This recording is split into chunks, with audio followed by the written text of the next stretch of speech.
Hello, guys. Welcome back to Faith Movies. Today's movie recap will be a drama and suspense movie from 2021 called God's Not Dead, We the People. Warning, there are spoilers ahead. The movie begins with a man named Reverend Dave Hills looking at the mirror and praying to God. The scene shifts to a week earlier, featuring a family who runs a homeschooling program for local parents. This homeschool is led by Rebecca McKinnon. She happily welcomes the kids to school and helps the parents with any issues they have with their children. Reverend Dave arrives at the homeschool and begins teaching the kids reading and theology, focusing on the story of Noah. While he is still teaching, an official from Social Security arrives. She tells Rebecca that she has come to review the homeschooling environment, and Rebecca is surprised because she was not informed of the visit. The official states that they have now switched to unannounced visitations. Rebecca lets her in, and the class continues. However, the official is disturbed by the fact that the lesson plan for the reading and theology class is the Bible. After the class, the official tells Rebecca that she recommends that the homeschool be escalated for further review. Meanwhile, a woman named Taylor arrives home late from work and is approached by her son's babysitter, who tells her that her son needs help as he is emotionally unstable. Her son, Jackson, was deeply affected emotionally when his father, an Air Force officer, died in battle, and he missed his father greatly. Moreover, Senator Benson, the head of the Education Department, issues legislation that every child should attend either a public or a private school, arguing that homeschooling brings about disunity and does not provide the right standard of education for the kids. Consequently, every family running a homeschool is summoned to court. Reverend Dave is visited by two individuals, Martin, an aspiring pastor, and Aisha, who has just converted to Christianity. They discuss how the Constitution allows for individual freedom and express their surprise at the court summons. Meanwhile, Rebecca's son Brandon is planning on buying a new car and meets Kayla, who wants to sell her car because she is going to college. He takes pictures of the car and is happy to meet Kayla. Mike and Rebecca McKinnon visit Reverend Dave to discuss the issue at hand, but Dave tells them that they could adjust their curriculum to meet government standards. However, this would mean removing religion from their syllabuses, as is done in public and private schools. The McKinnons are not willing to do this. Reverend Dave, who has had numerous issues with the government on religious matters, is skeptical about helping due to his past experiences and refuses to get involved. The official takes the McKinnons to court where they meet Judge Neely. She reports that the homeschooling co-ops do not have adequate facilities and do not follow the updated curriculum of the educational system and norms. She recommends that all children in homeschool co-ops should either adopt the government's anti-religion curriculum or return to the conventional school system. Consequently, Judge Neely issues an order that the children be taught with the new curriculum or return to normal schools within 2 weeks, or else the McKinnons will have to pay $1,000 every day during those 2 weeks. After that period, they will be charged and imprisoned for contempt of court while their children will be taken away. Meanwhile, Aisha, who recently converted to Christianity, is at a church praying to God to help her reunite with her family after being thrown out of her house because her Muslim family discovered she is now a Christian. Following this, Reverend Dave, deep in thought, recalls advice from his friend, a Nigerian pastor named Jude. Pastor Jude spoke of standing in faith, using the example of poor Nigerians who are willing to give their lives as proof of their faith, unshaken by threats. He encourages Reverend Dave that there is hope for America, but it would require great boldness. This conversation inspires Reverend Dave to decide to join the fight against the school's anti-religious system.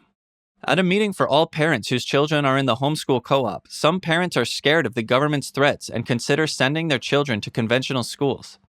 However, Rebecca shows them an advertisement given to their 7-year-old children about birth control and warns the other parents not to subject their children to that. While they are still discussing, Reverend Dave arrives and encourages the parents to fight the new legislation.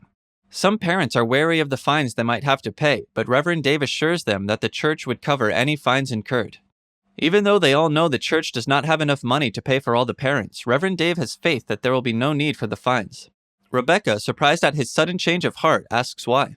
Reverend Dave responds by telling her that their freedom came at a price, echoing something Pastor Jude told him. Martin adds that this situation mirrors those in China and other developed countries where children are taught by the government against the ways of God. However, Reverend Dave tells them that there is hope, as he had received a phone call earlier from Congressman Darrell Smith. Mr. Smith informed him of a forthcoming hearing on education in Washington, D.C., where they could discuss their situation. Everyone is excited about the opportunity and starts preparing to go. Mike and Rebecca bid their children goodbye, and soon after, Taylor arrives. She tells Rebecca that she has left her son with his nanny, and they begin to depart. Meanwhile, Brandon buys the car from Kayla but is a bit worried that he made the right choice. Aisha is still yet to hear from her father even though she keeps calling and sending messages. Finally, they arrive in Washington, D.C. However, on their way, Taylor receives a message that she has been fired from her job for taking too many leaves, first for her son and now for this recent event. Reverend Dave and Martin go to encourage her. Taylor tells them that her husband was an Air Force officer who died in battle, which greatly affected her son to the point that the schools told her he was mentally derailed, leading her to enroll him in homeschooling. At home, Brandon finds an earring in the car and decides to return it. This gives him and Kayla another opportunity to meet, as it appears they both like each other. Meanwhile, Reverend Dave and Martin go on a tour to see some monuments in Washington, D.C. Aisha, returning home from work, sees a father and his daughter walking home, which makes her emotional and distracted. As a result, her car is run over by a truck. On the day of the hearing, America's Secretary of Education speaks first, stating that homeschooling is antisocial and unnecessary as the government has the right to decide what children are exposed to. Following this, Mr. Smith invites Reverend Dave and his team to present their side. Back at home, as Brandon and Kayla talk, Kayla discovers that her mom is the judge who passed the order against the McKinnons. At the hearing, Reverend Dave and his team argue that homeschooling should be allowed as the school system does not give children the opportunity to learn about America's Christian history, claiming it attempts to abolish Christianity from the system. Meanwhile, Taylor receives a call from her son's nanny, informing her that Jackson has refused to eat until he sees his mother, prompting her to encourage him to eat as she will soon be back. After the incident, Aisha's father arrives at the hospital, feeling remorseful and remembering how he threw her out. Back at the court, Taylor returns and tells the Congress leaders about her previous work with NASA and America's long history of men of faith. The chairman, Robert Benson, adjourns the hearing to the next day. Meanwhile, Kayla, who is also studying law, challenges her mom for passing an order that puts her friend's parents at risk of jail. Back in court, Reverend Dave begins to explain to the chairman that God is real and that despite being tagged politically incorrect, God's way of life is the truth. He argues that homeschooling allows parents to align their children with God's way of living, emphasizing that America was founded on these truths, which should not be abolished. The chairman abruptly ends the hearing, announcing a 1-hour adjournment before the board votes.